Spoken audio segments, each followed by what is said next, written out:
अस्सलामुअलैकुम वरहमतुल्लाहि वबरकातुहू। जी दोस्तों, की हाल चाल है? ठीक ठाक हो सब?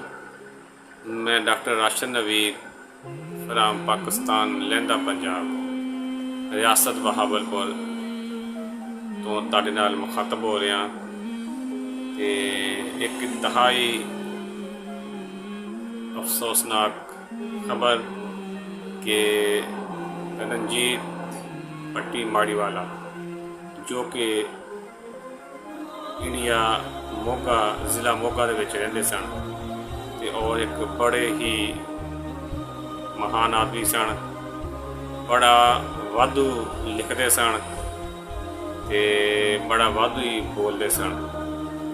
मेरी एक ग्रुप के जरिए उन्हां नाल बातचीत शुरू हुई।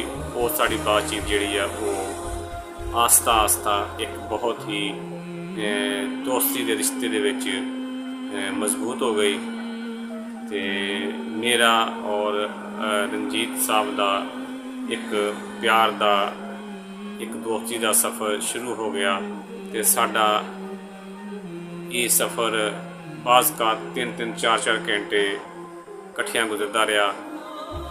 तो बहुत ही अच्छे इंसान सन, प्यार करने वाले इंसान सन और बहुत ही आला लिखते सन। अचानक जवानी दे विच उन्हां दी मौत हो गई। तो वो सानू एक पैगाम दे गई कि दुनिया फानी आ ते इत्थे सदा किसे नहीं रहना। पट्टी साहब तो इस दुनिया से नहीं रहे, लेकिन वो अपनियां यादां, वो अपना मुहब्बत, अपना प्यार साडे नज़र कर गए। तो तां ही उन्हां नू याद करके ते दिल अज भी रोंदा आ। तो मेरी दुआ है कि उन्होंने पिछे जिहड़े भी उन्होंने रिश्ते ने अल्लाह ताला उन्होंने सबर देवे। तो पट्टी साहब ने बहुत कुछ लिखिया इस दुनिया इस लोगों वास्ते, पाकिस्तान के फनकारां वास्ते भी बहुत कुछ लिख गए, इंडिया में भी उन्होंने बहुत कुछ लिखिया। कोई प्यार ऐसी चीज़ नहीं है कि वो कोई रिश्ते नाल कीता जावे जां कि वो किसी नाल मकसद के अपना जातियत दे नाल किया जाए। प्यार एक अनमोल तोहफा आ, अल्लाह जिन्होंने अता कर दे। वो ना रिश्ता देखता आ, ना वो कोई मजहब देखता आ, ना वो कोई तलक देखता आ। प्यार प्यार ही हुंदा आ। तो पट्टी साहब ने मैनू बहुत महसूस कर रहा। उन्होंने जुदाई मेरे वास्ते बहुत बड़ा एक अलमिया वा। बहरहाल जी, असीं उन्हां वास्ते दुआ कर सकते हैं। तो लो तुसीं सुनो उन्होंने याद में जिहड़ा लिखिया होया। तू दसिया ना यारा चला गया चुप करके, साडे नैना वाले खो हंजुआं नाल भर के।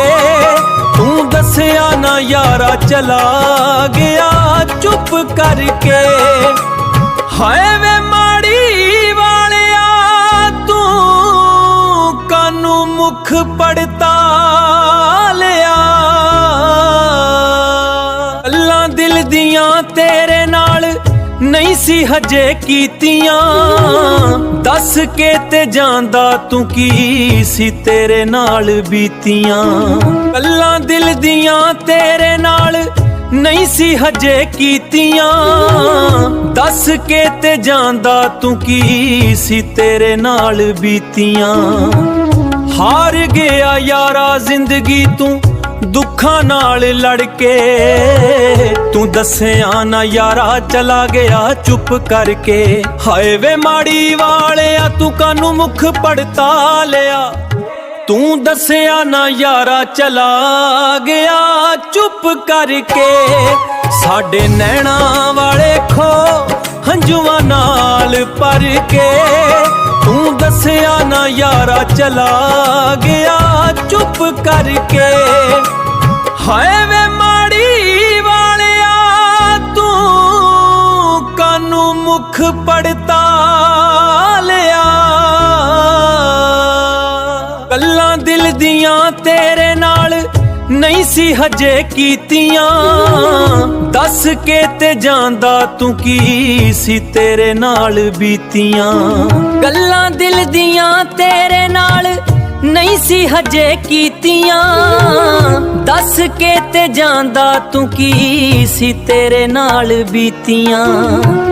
ਹਾਰ ਗਿਆ ਯਾਰਾ ਜ਼ਿੰਦਗੀ ਤੂੰ ਦੁੱਖਾਂ ਨਾਲ ਲੜ ਕੇ, ਤੂੰ ਦੱਸਿਆ ਨਾ ਯਾਰਾ ਚਲਾ ਗਿਆ ਚੁੱਪ ਕਰਕੇ। ਹਾਏ ਵੇ ਮਾੜੀ ਵਾਲਿਆ ਤੂੰ ਕਾਨੂੰ ਮੁਖ ਪੜਤਾ ਲਿਆ, ਤੂੰ ਦੱਸਿਆ ਨਾ ਯਾਰਾ ਚਲਾ ਗਿਆ ਚੁੱਪ ਕਰਕੇ।